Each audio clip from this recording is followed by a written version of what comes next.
Hello, students. Welcome back to the online platform of Vedanta Academy.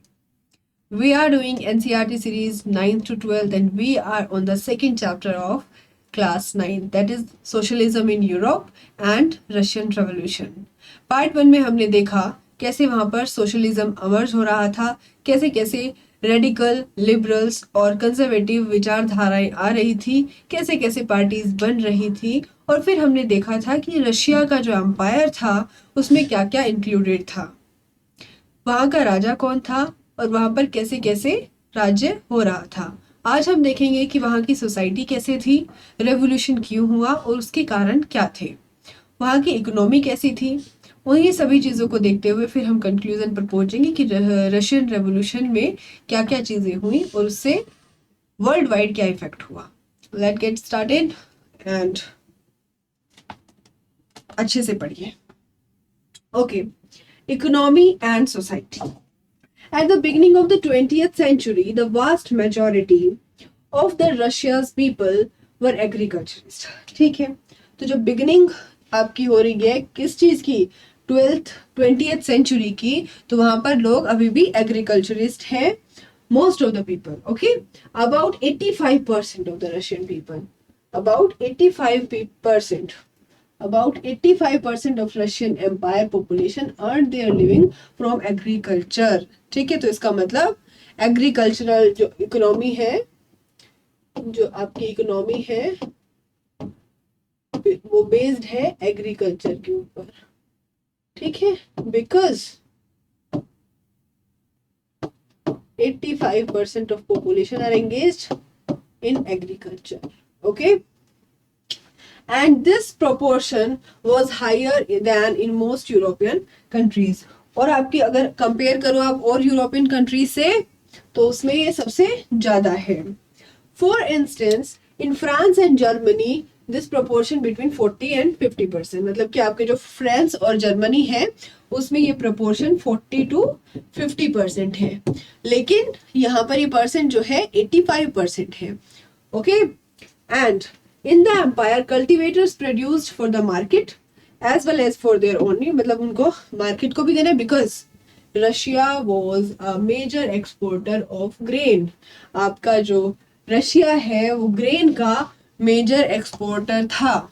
ठीक है, तो इसलिए उनको अपनी नीड्स भी फुलफिल करनी है, एग्रीकल्चर से एक्सपोर्ट भी करना है।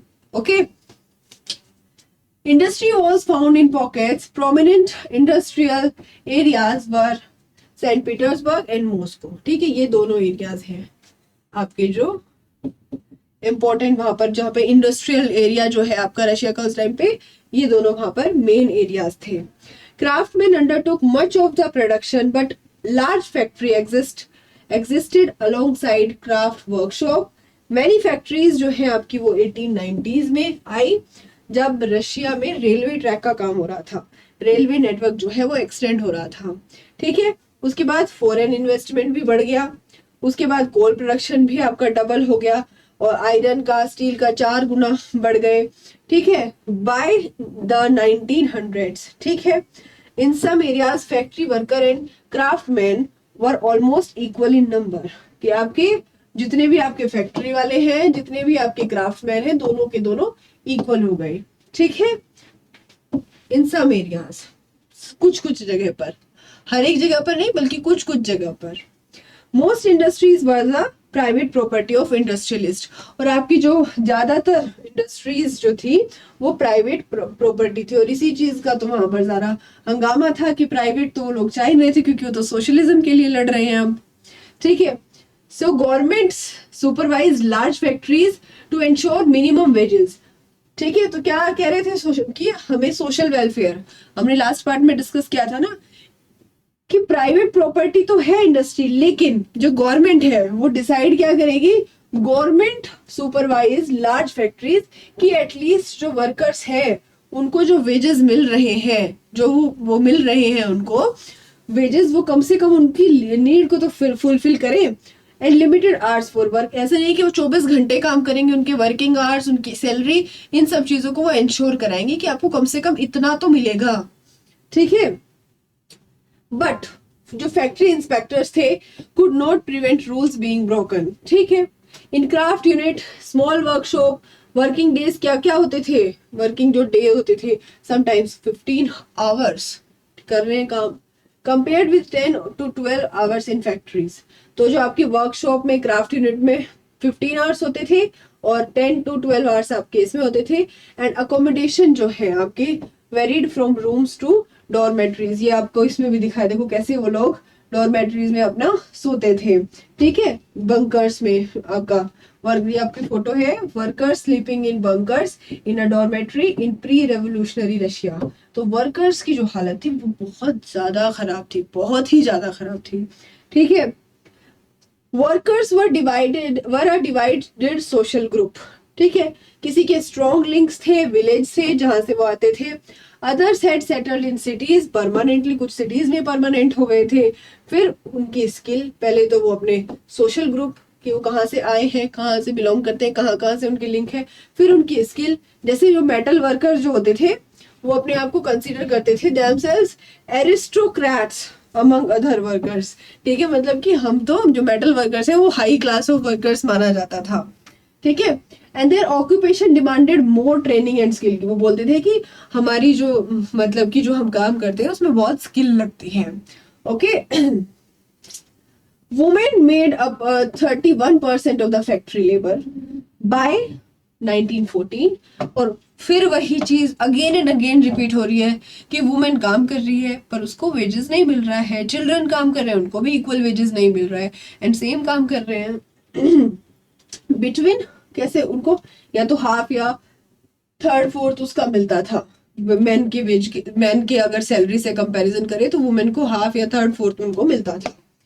Division among workers showed themselves in dress and manners too, उनकी ड्रेसेस में मैनर्स में भी दिखता था। Some workers formed association to help members, जैसे बना लेते ना मजदूर संगठन, तो इस तरह की यूनिट्स भी बनती थी, ठीक है। किस टाइम पर, जब अनएम्प्लॉयमेंट होता था या कभी कभी फाइनेंशियल क्राइसिस होता था, बट जो एसोसिएशन होती थी ये कम थी, ठीक है। लोग अब आपस में ग्रुप्स बना रहे हैं, संगठन बना रहे हैं, यूनिटी बना रहे हैं, बैठे हैं एक दूसरे की हेल्प कर रहे हैं, पर बहुत कम नंबर्स में थी स्टार्टिंग में, ठीक है। Despite divisions workers did unite to strike, ठीक है, डिविजन्स था, सोसाइटी का डिवीजन था, अलग अलग सोशल ग्रुप से थे, अलग अलग लिंक था, अलग अलग काम करते थे, बट इसके भी ये तो सब था, बट जब स्ट्राइक करना होता था तो वो लोग साथ में करते थे यूनाइट होकर, यूनिटी पूरी थी। Workers did unite to strike work when they disagreed with employers about dismissals और वर्क कंडीशन, कि जब उनको लगता था कि वर्किंग कंडीशन बहुत हार्श हो रही है, उनके खिलाफ है, तो वो लोग यूनिटी बनाते थे। जैसे स्कूल में बनाते हैं लोग, जब नहीं पढ़ना होता है तो पूरी क्लास क्या बोलती है, आज हम नहीं पढ़ेंगे, या शोर मचाना होता है तो भी यूनिटी होती है। तो ऐसे ऐसी यूनिटी तो खैर अच्छी नहीं होती है, बट अच्छे काम के लिए unity is good, okay. Despite divisions, workers did unite to strike work when they disagreed with employers about dismissals or working conditions. And ये strikes कब कब चल रही थी, टेक्सटाइल इंडस्ट्री में सबसे ज्यादा चल रही थी during the period 1896 to 97 and in the metal industry during 1902, ठीक है। आपके 1902, आपके 1896-97 में चल रहा था टेक्सटाइल इंडस्ट्री में, और आपका मेटल इंडस्ट्री में 1902, okay. In the country side, और आपके जो गांव के इलाके थे वहां पर जो पीजेंट्स थे वही ज्यादातर आपकी जो लैंड होती थी उसको कल्टीवेट करते थे। But the nobility, the crown and the Orthodox church again, now अब फिर से फ्रेंच रेवोल्यूशन देखो, first estate, second estate, third estate. First आपके क्लर्जी चर्च, सेकेंड आपके नोबल्स, और थर्ड में वो आते थे। उसमें भी जो सबसे उसके जो 90% था उसमें भी जो वो थे वो स्मॉल पीजेंट्स थे जो आपके गरीब थे। ऐसे यहाँ पर हो रहा था, आपका जो नोबेलिटी है, आपका जो क्राउन है, आपका राजा है, जो आपका चर्च है, वो क्या कर रहा है, लार्ज प्रॉपर्टीज रख रहा है। Like workers peasants too were divided, और जैसे वर्कर्स डिवाइडेड है अलग अलग चीजों में, आपके पीजेंट्स भी डिवाइडेड है। They were also deeply religious but except in few cases they had no respect for the nobility, और nobility की कोई respect नहीं है, पर उन्हें religious है पर nobility की respect नहीं है। Nobles got their powers and position through their services to the Tsar, not through local popularity. जो नोबल्स है उन्होंने जो अपनी पावर्स उनको मिली है वो उसके लिए मिली क्योंकि वो अपनी सर्विसेज किसको प्रोवाइड कर रहे हैं, जार जो कि आपका उस टाइम का आपका राजा है रशिया का, एंड लोकल पॉपुलैरिटी की वजह से वो नोबल्स या मंत्री नहीं बने हैं. This was unlike France, because France revolution में क्या था, वो लोग क्या कर रहे थे, चर्च के तो पीछे पड़े हुए थे लेकिन नोबल्स की फिर भी वो नोबल्स का काम करते थे, उनकी लैंड को कल्टीवेट करते थे. तो यहाँ पर ऐसा नहीं था, पीजेंट्स चाहते थे, यहाँ पर उल्टा था, वो लोग चाह रहे थे कि इंटरेस्ट नहीं बढ़ना चाहिए, हमारे काम करिए, हमारी डिमांड सुनिए. यहाँ पर क्या कह रहे थे peasants wanted the land of the nobles to be given to them. वो चाह रहे थे कि जो नोबल्स की लैंड है वो उनको दी जाए, बिकॉज अल्टीमेटली कल्टीवेट वही कर रहे हैं, काम वही कर रहे हैं. तो यहाँ पर ये चीजें इसको फ्रेंच रेवोल्यूशन से अलग बनाती हैं. तो अगर आपको कंपैरिजन करने का क्वेश्चन आता है तो आप लिख सकते हो. Okay, frequently they refuse to pay rent, उन्होंने लैंड के लिए रेंट देना बंद कर दिया और मर्डर करना स्टार्ट कर दिया जो जिनकी लैंड थी वो. ठीक है, दे refuse to pay rent and even murdered landlords. In 1902 this occurred on a large scale in South Russia, और साउथ रशिया में तो ये फिर बनता मतलब फ्रीक्वेंटली अगर होने लग गया ये चीजें लार्ज स्केल पर. और फिर 1905 में तो all over Russia this was very common कि रेंट नहीं देंगे, अगर लैंडलॉर्ड फिर जबरदस्ती करेगा तो उसको मार देंगे. Okay, Russian peasants were different from other European peasants in another way. They pooled their land together periodically and their commune divided it according to the needs of individual family. वो अभी बात आ रही है सोशलिज्म की, वो together grow करेंगे उसको और फिर जो उसका प्रॉफिट होगा उसको बांट दिया जाएगा अकॉर्डिंग टू द जितनी भी जिसकी नीड होगी उसके अकॉर्डिंग. सोशलिज्म इन रशिया, अब तक हम सोशलिज्म इन यूरोप की बात कर रहे थे. ठीक है, सोशलिज्म इन यूरोप. अब हम बात कर रहे हैं सोशलिज्म इन रशिया. रशिया में किस तरह से सेटअप था सोशलिज्म का, कैसे समाजवाद वहां पर था, किस तरीके से आ रहा था, कैसी कैसी पार्टीज बन रही थी, वो सब हम अब इस टॉपिक में पढ़ने वाले हैं. All political parties were illegal in Russia before 1914. सुन लो कि जो पॉलिटिकल पार्टीज है वो तो इलीगल है रशिया में 1914 से पहले. 1914 से पहले कोई भी पॉलिटिकल पार्टी अगर रशिया में बनेगी तो वो इलीगल, उसको जो इलीगल बोला जाएगा, लीगल नहीं होगी वो. ठीक है, the Russian social democratic workers party was founded in 1898. अभी 1898 है. ये फाउंड किए लोगों ने मार्क्स के जो आइडियाज है उनसे प्रभावित होकर, तो इसको भी इलीगल ही रखा गया था 1914 से पहले. This had to be operate as an illegal organisation, क्योंकि रशिया में 1914 से पहले कोई भी पॉलिटिकल पार्टी जो थी उसका स्टेटस जो था इलीगल था. Okay, it set up a newspaper, mobilised workers and organised strike. इस पार्टी ने क्या किया, Russian social democratic worker party ने क्या किया, ये न्यूज़पेपर चलाती थी, लोगों को इकट्ठा करती थी और ऑर्गेनाइज क्या कराती थी, स्ट्राइक्स, कि अगर ये कैपिटलिस्ट को ओवरथ्रो करना है तो स्ट्राइक करो, क्यों काम करना है अगर आपके हिसाब से काम नहीं होगा. तो ये सब इनके विचार थे. Some Russian socialists felt that the Russian peasant custom of dividing land periodically made them natural socialist, कि जो उनका वो जो कस्टम है कि वो इकट्ठे लैंड को बोएंगे और फिर उसका प्रॉफिट करेंगे, कि इसी वजह से उन लोगों में क्या हो रहा है कि naturally they are socialist. So peasants not workers would be the main force of the revolution and Russia could become more socialist more quickly than other. और इसलिए कि रशिया तो और जल्दी सोशलिस्ट बनेगा अगर हम कंपेयर करें तो औरों का, बिकॉज वहां पे तो वैसे ही एज अ सोसाइटी के मतलब as a society as a whole के लिए सोचते हैं. Socialists were active in countryside through the late 19th century. They formed Socialist Revolutionary Party 1900. देखिए, ये जरूर आप याद कर लेना कौन कौन सी पार्टी कब कब बन रही है. ये बनी 1898 में और फिर सोशलिस्ट रेवोल्यूशनरी पार्टी 1900 में.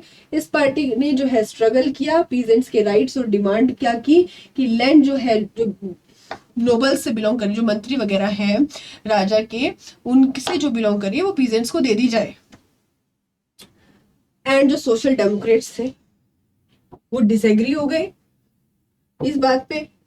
तो जो लेनिन है, Lenin felt that peasants were not one united group, कि एक ही उनका यूनाइटेड ग्रुप नहीं था। Some were poor, some rich, some worked as labourer while other were capitalist who employed workers, जो उनको एम्प्लॉय दे रहे हैं, जो उनको रोजगार दे रहे हैं। Given this differentiation with in them they could not all be a part of the socialist movement, तो इसलिए वो इकट्ठे तो सोशलिस्ट मूवमेंट का पार्ट नहीं हो सकते, क्योंकि अभी अपने आप में सारे अलग अलग हैं। फिर क्या होता है, फिर क्या करती है party? This party was divided over the strategy of organisation. Vladimir Lenin, who led the Bolshevik group, thought that in a repressive society like tsarist, जो जार का रशिया, मतलब जो वहां का राजा है उसके रशिया के बारे में बात कर रहा है, the party should be disciplined and should control the number and quality of its member. Others, जो मेंशेविक थे, thought that the party should be open to all as in Germany. अब देखिए दो ग्रुप तो यहीं पे बन गए आपके, एक बोल्शेविक्स, एक मेंशेविक्स। तो एक क्या कह रहे हैं, बोल्शेविक जो कह रहे हैं, जो लेनिन है, वो क्या सोच रहा है कि एक डिसिप्लिन होनी चाहिए, डिसिप्लिन होनी चाहिए party, and should control the number of member की क्वालिटीज को भी उसको कंट्रोल करना है। और जो आपके मेंशेविक्स हैं वो कह रहे हैं, जो आपके कहाँ पे है, जर्मनी में है, कि जो आपकी पार्टी है, जो पार्टी है, it should be open to all, एक ओपन होनी चाहिए, ओपन टू ऑल। ये बात है मेंशेविक्स। और जो आपके बोल्शेविक्स हैं वो क्या कह रहे हैं, डिसिप्लिन होनी चाहिए, क्वालिटी को इम्प्रूव करना है। अब फिर आता है, अब ये सब चल रहा है, अब आता है आपका पूरा turbulent time, a turbulent time, the 1905 revolution. ठीक है, अब अफरा तफरी मची हुई है वायलेंट वे में। तो क्या हो रहा था, क्यों हो रहा है ऐसा, इसको पढ़ेंगे। Russia was an autocracy. Autocracy क्या है? जहां पर, जिस कंट्री में जिसको हम बोलते हैं एक तंत्र, एक ही आदमी का राज्य चलता है, एक ही आदमी का राज चलता है, एक तंत्र हम इसको बोलते हैं। ठीक है, unlike other European rulers, even at the beginning of the 20th century, Tsar was not subject to parliament. Parliament और कुछ नहीं था वहां पर। तो liberals in Russia campaigned to end this state of affairs together with social democrats and socialist revolutionaries. They worked within peasants and workers during the revolution of 1905. अब उन्होंने demand कर दिया कॉन्स्टिट्यूशन के लिए। They were supported in the empire by nationalists, और फिर उनको support किया गया नेशनलिस्ट के द्वारा, जैसे कि आप देख सकते हैं पोलैंड में, and in Muslim dominated areas by jadidists who wanted modernised Islam to lead their society. ठीक है, तो कैंपेन स्टार्ट हुआ और जगह जगह पर उनको अलग अलग ग्रुप से सपोर्ट मिलता चला गया। ठीक है, आगे फिर क्या हो रहा है? The year 1904 was particularly bad one for Russian workers. वहां पर क्या हुआ, जो प्राइसेस थे, अगेन जैसे वहां पर क्या बढ़े थे फ्रेंच रेवोल्यूशन में, प्राइसेस ऑफ ब्रेड बढ़ रहे थे, तो यहाँ पर एसेंशियल नीड के आपकी जो प्राइस है वो बढ़ गए so quickly that the real wages declined by 20%, और जो आपके वेजेस हैं वो 20% कम हो गए। And the membership of workers association rose dramatically when 4 members of Assembly of Russian Workers, which जो आपकी 1904 में फॉर्म्ड हुई थी, वो dismiss at the Putilov iron works, जो आपकी ये कंपनी है, यहाँ से डिसमिस कर दिया गया इनको। ठीक है,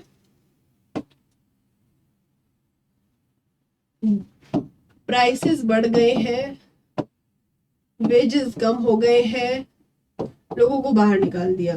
ठीक है, बाहर निकाल दिया तो स्ट्राइक हो गई। कहां पर हो गई कि नेक्स्ट फ्यू डेज में इतने लोग बैठकर क्या कर रहे हैं, आपके 1,10,000 वर्कर्स खड़े हैं सेंट पीटर्सबर्ग में, डिमांड क्या कर रहे हैं, a reduction in the working day, कि 8 घंटे काम करेंगे और हमारे वेजेस भी इंक्रीज करो, हमारे वर्किंग आवर्स कम करो, हमारे वेजेस इंक्रीज करो। स्ट्राइक कर दिया उन लोगों ने, और इम्प्रूव करो हमारी working condition. When the procession of the workers led by Father Gapon reached the Winter Palace, it was attacked by the police and the Cossacks, and over 100 workers were killed, about 300 wounded. ऐसे ही होता है, फिर strike कर रहे हैं, police ने attack कर दिया, 300 जो है वाउंडेड हो गए, उनके घायल हो गए, आपके जो 100 लोग हैं उनमें से तकरीबन वो मर गए. And the incident known as bloody Sunday, इसको बोला जाता है ब्लडी संडे. संडे के दिन ये हुआ. And this started a series of events that became known as the 1904 revolution.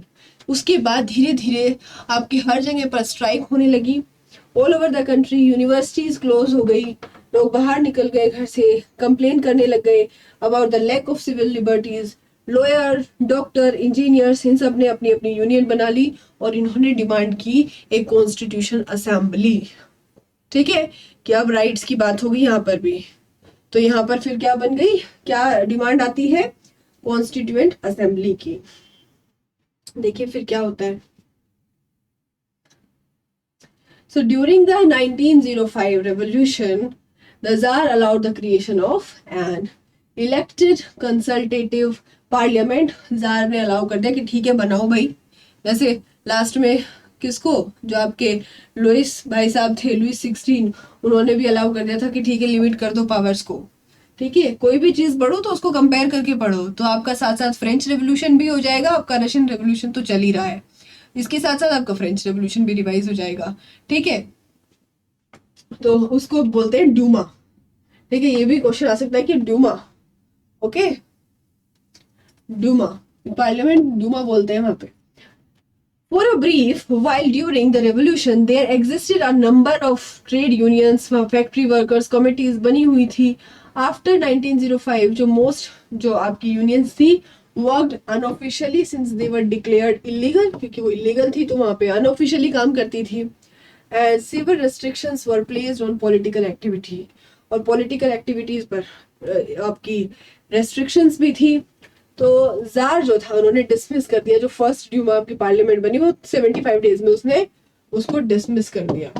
And the re-elected second Duma within 3 months.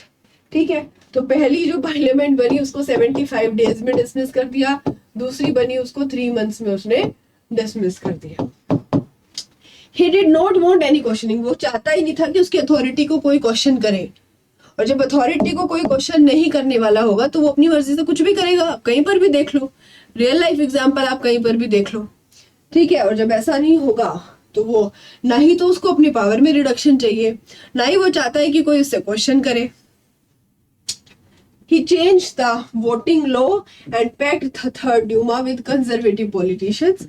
Liberals and revolutionaries were kept out. अब conservative कोई जो politicians थे उन्हीं को उसने दे दिया वोटिंग लॉज बनाने के लिए, और उसी की पार्लियामेंट बना ली. लिबरल्स और जो रेवोल्यूशनरी थे उनको बाहर कर दिया गया. अब आता है, चलो ठीक है, 1905 में रेवोल्यूशन हो गया, कॉन्स्टिट्यूएंट असेंबली बनाने का उसने मतलब पार्लियामेंट बनाने के लिए उसने बोल दिया, लेकिन पहली वाली दूसरी वाली को उसने खत्म कर दिया, क्योंकि वो नहीं चाहता था कि उसको कोई क्वेश्चन करे, उससे कोई पूछे कि आपकी अथॉरिटी में, मतलब अथॉरिटी को चैलेंज करे. दूसरी चीज वो नहीं चाहता था कि उसकी पावर लिमिट हो. ठीक है, तो उसने क्या किया, फिर कंजर्वेटिव के हाथ में ड्यूमा का काम छोड़ दिया, और जो रेडिकल्स थे आपके, और आपके जो रेवोल्यूशनरी और आपके जो लिबरल्स थे उनको बाहर कर दिया. ओके, आपके वर्ड्स है मुस्लिम रिफॉर्मर्स थे जो रशियन एम्पायर में थे. और रियल वेज क्या होता है, reflects the quantities of goods which the wages will actually buy. Okay, in 1914 war broke out between two European alliances. अब आपका वर्ल्ड वॉर 1, इसका हम एक अलग से भी आपको बनाकर पढ़ाएंगे, लेकिन अभी हमें इसे रशियन रेवोल्यूशन के कॉन्टेक्स्ट में पढ़ना है. सो वर्ल्ड वॉर 1 अपने आप में एक बहुत वास्ट टॉपिक है, तो अभी हमें इसको रशियन एम्पायर और वर्ल्ड वॉर की, रशियन एम्पायर का क्या सब चल रहा था फर्स्ट वर्ल्ड वॉर में, वो हमें देखना है इसमें.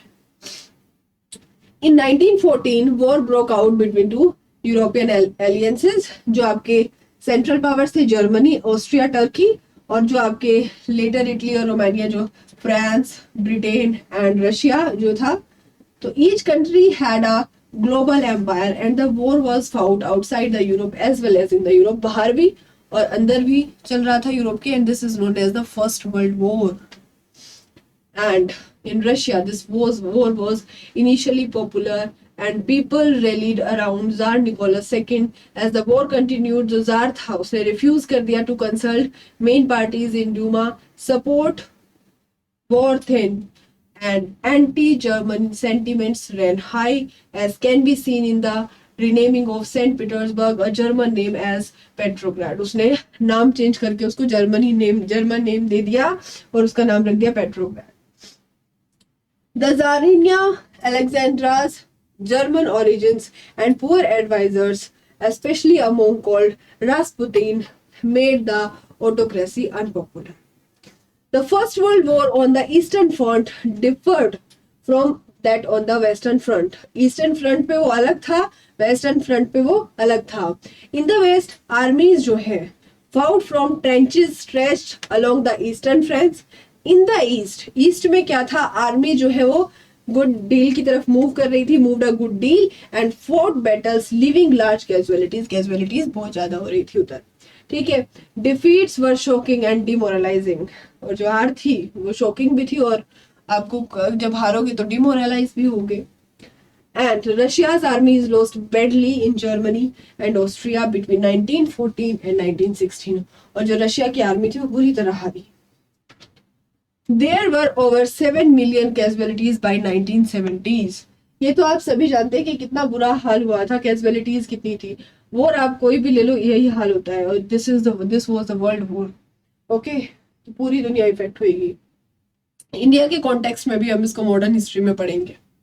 Okay, so the destruction of the crops and buildings led to over 3 million refugees. अब refugees भी बढ़ेंगे जब आपका वर्ल्ड वॉर होगा. तो the situation discredited the government and the Tsar.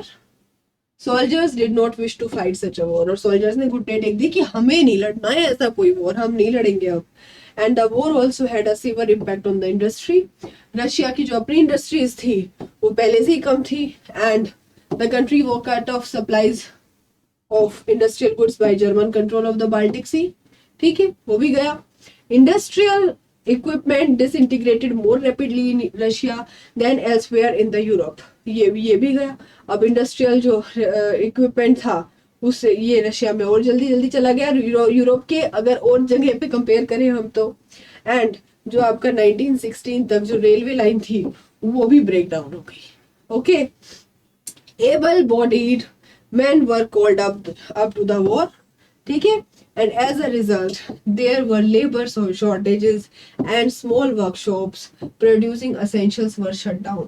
ठीक है, जो आपके essential वर्कशॉप थी, जो आपकी जो असेंशियल जो चीजें थी उन चीजों को जो प्रोड्यूस कर रही थी स्मॉल वर्कशॉप, उनको भी बंद होना पड़ा.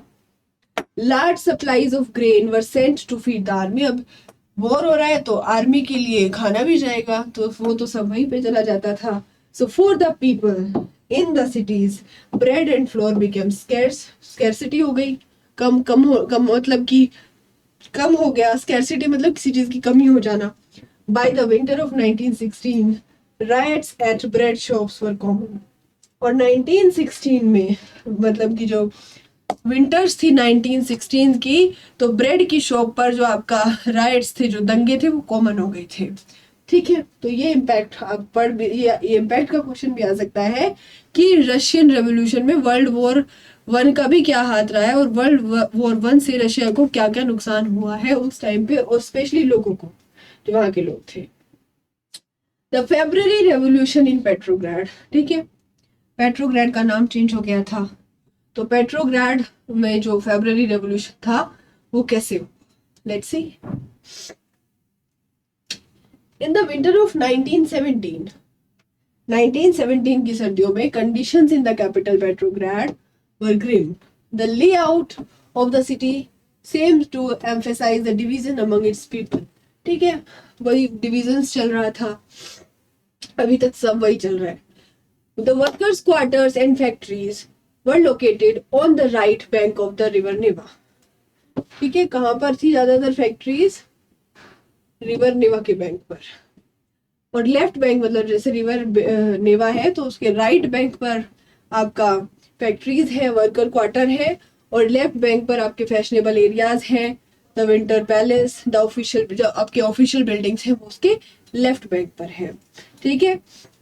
एंड इंक्लूडिंग उसमें वो भी प्लेस है जहां पर ड्यूमा मेट करती है, मतलब वहां की पार्लियामेंट जो मिलती है, ओके।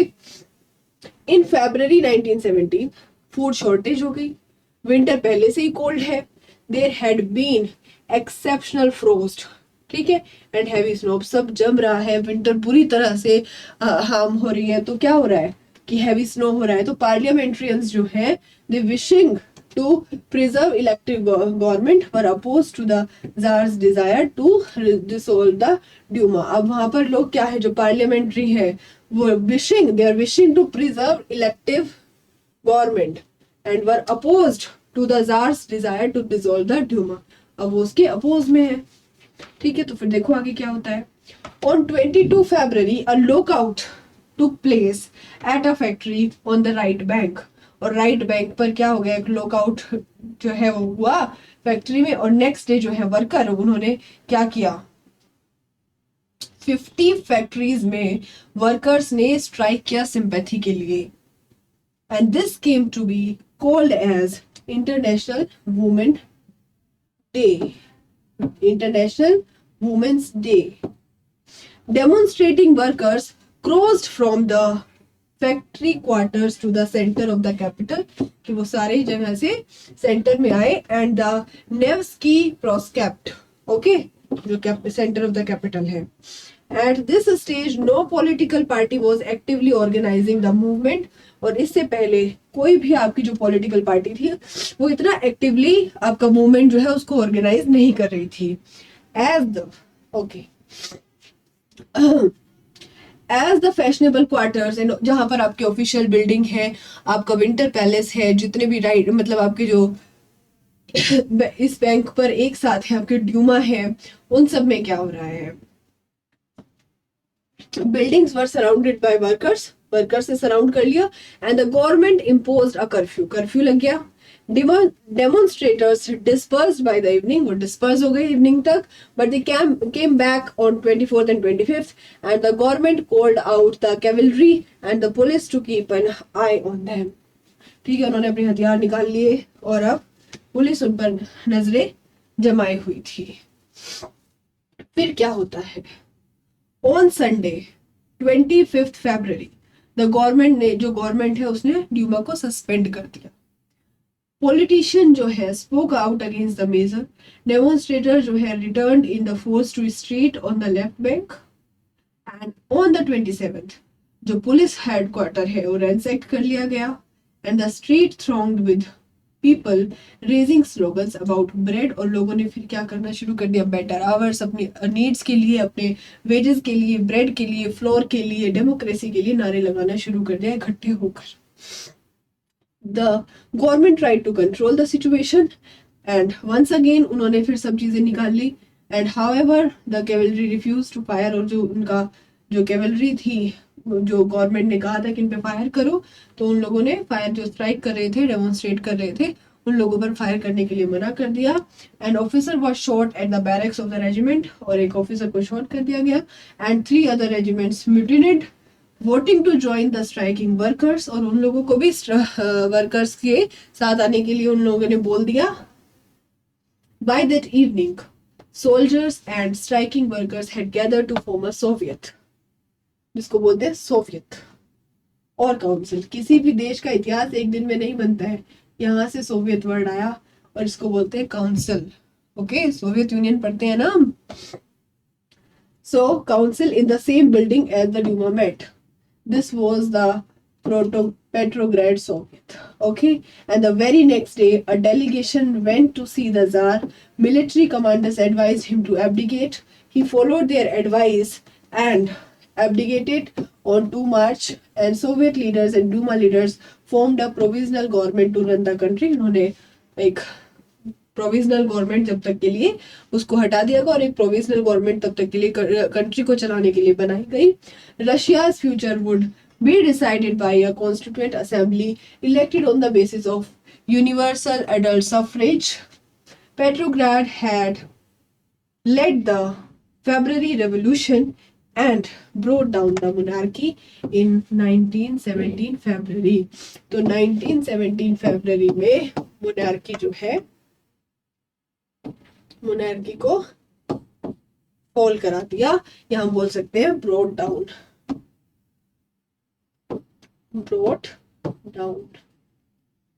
तो इससे हमें पता चला है कि कैसे वहां पर जो है मोनार्की को खत्म कर दिया गया. ऑलराइट,